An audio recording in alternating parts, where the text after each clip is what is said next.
Sir, आईनी तरमीम पर काफ़ी पेशरफ्त हो चुकी है और हुकूमत इसे बासानी मंजूर भी कराने जा रही है। कोई मुसवदा आप लोगों को दिया गया है या आपको भी उतना ही इल्म है जितना मीडिया पे चल रहा है? ये बड़ी अजीबो गरीब बात है कि इतनी डिस्कशन भी हो गई। इतना अहम मामला है आईनी अमेंडमेंट का, जिसके ऊपर तो महीनों डिबेट होती है, लेकिन अभी तक हमें ड्राफ्ट नहीं मिला। सिर्फ इतना पता चला है जितना वो ट्वीट में बिलावल भुट्टो साहब ने जिक्र किया। अ, उससे ज़्यादा इल्म नहीं, बल्कि मैंने आज सेनेट में जो हमारे हुकूमत के इत्तेहादी जमातों के मेंबर्स हैं, छोटी इत्तेहादी जमातों के, उनको हमने पूछा, मैंने खुद पूछा कि आपको कुछ डिस्कशन हुई आपकी प्राइम मिनिस्टर साहब से। उन्होंने कहा हुई। मैंने पूछा आपको ने कोई ड्राफ्ट देखा, ताकि आप हमें भी बता सकें कि उसके अल्फाज क्या हैं। लेकिन उन्होंने कहा हमें ड्राफ्ट नहीं अभी दिखाया गया, हमें सिर्फ जुबानी बताया गया। तो ये एक अजीब पोजीशन है जहां कोई ड्राफ्ट अभी तक नहीं आया, लेकिन जो सेनेटर्स हैं जिन्होंने वोट करना है, उन सबको बुला लिया गया है इस्लामाबाद में, और वो इस वक्त आ रहे हैं मुख्तलिफ जगहों से। और कल वो सारे हमारी इंफॉर्मेशन के मुताबिक मौजूद होंगे। तो हो सकता है कल इसको बिल को पेश भी किया जाए, और पेश करने के बाद उसको भेज दिया जाए कमेटी को।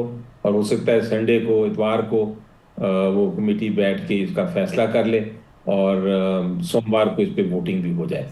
तो इतनी जल्दबाजी जब आप देखते हैं तो आईनी तरमीम के ऊपर, और इतनी अहम आईनी आईनी तरमीम के ऊपर इतनी जल्दबाजी हो रही है, तो आपको फिर बहुत सारे शक व शुबात पैदा हो जाते हैं आपके दिमाग में।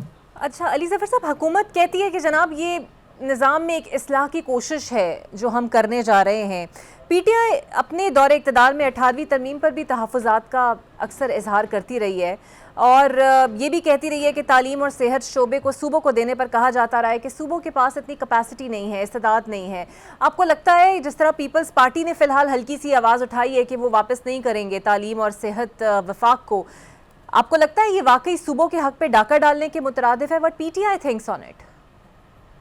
देखिए, मैं तो पीटीआई का आज सुबह हमने मीटिंग की थी, और हमने जो कुछ जिक्र किया था ट्वीट में, और जो हमारे पास इंफॉर्मेशन थी कि ड्राफ्ट में ये कुछ मौजूद है, उस पर हमने डिस्कशन की, और हमने इसको एज ए पैकेज रद्द कर दिया।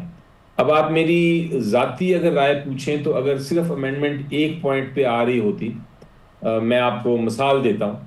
अगर ये अमेंडमेंट आ रही होती सिर्फ इस पॉइंट पे कि जी एक पॉपुलेशन का बड़ा एक्सप्लोजन है पाकिस्तान में, बहुत मसला है, और ये सूबों को इख्तियार लेके फेडरेशन पे आना चाहिए, और इसलिए अर्जेंसी है, और हम चाहते हैं कि ये पॉपुलेशन का इशू अब फेडरेशन के पास हो, ताकि एक ग्लोबल उसके ऊपर हम स्ट्रेटजी बना सकें।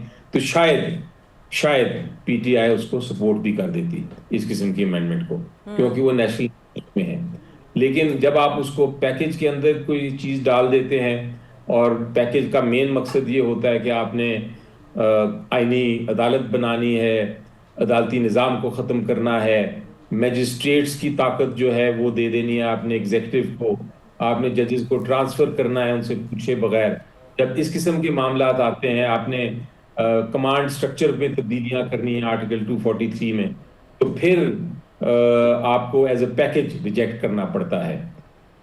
मेरी नज़र में अगर वो एक चीज़ लेके आते पॉपुलेशन का, तो मामला मुख्तलिफ था, लेकिन वो असल में मकसद उनका असल कुछ और है। सर ऑब्वियसली अभी तो आपकी पार्टी की पार्लिमानी पार्टी के अंदर भी इस पर बहस होगी कि आप लोग क्या लाएअमल बनाएंगे, so it's too early to ask, but still sir as a very senior politician, और आपने तो पहले भी बिल पास होते हुए देखी, और पीटीआई क्या इस अमल का हिस्सा बनेगी बहस का जो कि होनी चाहिए, या फिर एक वही रवैया रखेगी कि हम इसको मुस्तरद करते हैं और साइड पे हो जाएगी? बिकॉज़ आपको नहीं लगता ये एक ऐसा पॉइंट है जिस पे हो सकता है हुकूमत के साथ आपकी कुछ नेगोशिएशंस हो, कोई बातचीत हो, कोई सियासी मकालमे से भी राह निकल सकती हो? जी देखें, अगर आप थोड़ी देर पीछे जाएं, कुछ माह पहले 26वीं तरमीम आई थी, और 26वीं तरमीम जब पहले दिन पेश हुई तो उसके तीन मुख्तलिफ ड्राफ्ट थे। एक ड्राफ्ट बिलावल साहब के पास था, मैं उस कमरे में बैठा हुआ था, बिलावल साहब के पास था, एक लॉ मिनिस्टर साहब के पास था और एक ड्राफ्ट था जेयूआई के फजल रहमान साहब के पास, और वो तीनों मुख्तलिफ थे। उसके बाद उसके ऊपर बहस शुरू हुई, पब्लिक में भी बहस हुई, पार्लियामेंट में भी बहस हुई, और उस पर जब डिस्कशन करते करते तो जो उसका जो जहर था, जो ओरिजिनल 26th अमेंडमेंट के ड्राफ्ट का जहर था, बहुत सारा जहर निकाल दिया गया था। वो फिर भी जहरीला, 26वीं तरमीम गलत थी।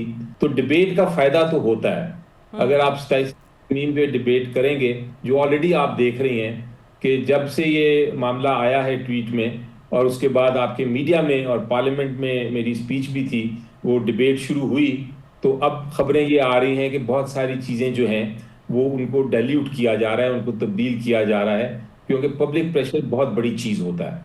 तो हम इसलिए, मैं समझता हूं कि हम ज़रूर इस पे तनकीद करते रहेंगे। जब ड्राफ्ट हमें कल नज़र आएगा तो हम उसके ऊपर भी बहस करेंगे, पार्लियामेंट में भी और पार्लियामेंट के बाहर भी। सर, इसलिए नहीं होगा कि हम एक साइड पे बैठ जाएंगे, हम लोगों को आगाह करेंगे कि क्या इसमें मसाइल हैं। और आपको सर लगता है कि अभी एक पर्टिनेंट मूवमेंट ये भी है कि चूंकि आप लोग समझते हैं ऑपोजिशन जमात तो आप लोग हैं, लेकिन फ़िलहाल तन्हा है, जेयूआई के साथ शायद फिर कोई एक मौका मिल सके, क्योंकि मौलाना ने अभी प्रेस कॉन्फ्रेंस की और वो इख्तलाफात का इजहार कर रहे थे। उन्होंने बड़ा दो टोक कह दिया कि जनाब हम मुखालफत करेंगे, सूबों के हक़ पर डाका डाला, या अगर ऐसी इंतज़ामी मामलात में मुदाखलत हुई हम इसकी भी सपोर्ट नहीं करेंगे। तो शायद तहरीक इंसाफ और जेयूआई कुछ मुस्तकबिल में साथ चलते हुए नजर आए इस मामले पर। जी बिल्कुल, क्यों नहीं। अगर वो हमारे साथ इसकी मुखालफत करेंगे उन पॉइंट्स पे, तो ज़रूर हम साथ चलेंगे। मैंने तो इतना भी जिक्र किया था परसों जब मैंने सेनेट में स्पीच की थी, तो मैंने कहा था कि मैं पीपल्स पार्टी को एक तरह से एक मैसेज दे रहा हूं कि आपका ही आइन था 1973 का, आपके जो बानी थे जुल्फ़िकार अली भुट्टो साहब, उन्होंने ये आइन में कंसेंसस के बेस पे आइन लेके आए थे, और उसके बाद आप ही की 18वीं तरमीम थी जिसपे आपने कहा था कि हमने वो जो आइन की असल रूह है 1973 की, जो डिक्टेटर्स ने बहुत सारी तब्दीलियां की थी, हमने उनको रद्द किया है और हमने वापस 1973 के आइन की रूह के मुताबिक आइन को ले आए हैं। तो ये पीपल्स पार्टी को ही ये इसकी ट्रॉफी मिलती थी, और हम समझते थे, मैंने मैसेज दिया कि हम समझते थे कि पीपल्स पार्टी इन चीज़ों को कभी नहीं ख़त्म करेगी, और इनको कभी अपनी जो 18th अमेंडमेंट की अचीवमेंट है, जो उन्होंने मुकाबला जीता था डिक्टेटरशिप के खिलाफ, वो कभी भी वापस नहीं करेंगी, और 1973 के आइन को वो समझेंगी कि सैक्रोसैंक्ट, ये बड़ा बिल्कुल इसमें इसकी रूह को बिल्कुल नुकसान नहीं पहुंचना चाहिए। तो इसलिए मैंने मैसेज दिया था कि शायद वो इस चीज़ को समझते हुए इसको 27वीं तरमीम को अपोज करेगी, उसकी मुखालफत करेगी पीपल्स पार्टी। तो सुनने में ये आ रहा है कि कुछ थोड़ी बहुत तो उन्होंने अब इसमें जो उनकी मीटिंग हो रही है उसमें उन्होंने कुछ थोड़ी बहुत मुखालफत की है कुछ शिकों की, लेकिन जो मेन चीज़ें हैं वो, चूंकि हमें लगता है कि नूरा कुश्ती हो रही थी पीपल्स पार्टी और पीएमएलएन के दरमियान, तो मेन चीज़ें जो हैं वो सुनने में आ रहा है कि वो उसको सपोर्ट करेंगे। तो इसलिए हम पीपल्स पार्टी की तरफ ज़्यादा नहीं देख सकते। हमें उम्मीद अब जेयूआई और बाकी जमातों से है कि वो कम अज़ कम असूलों पे खड़े होंगे।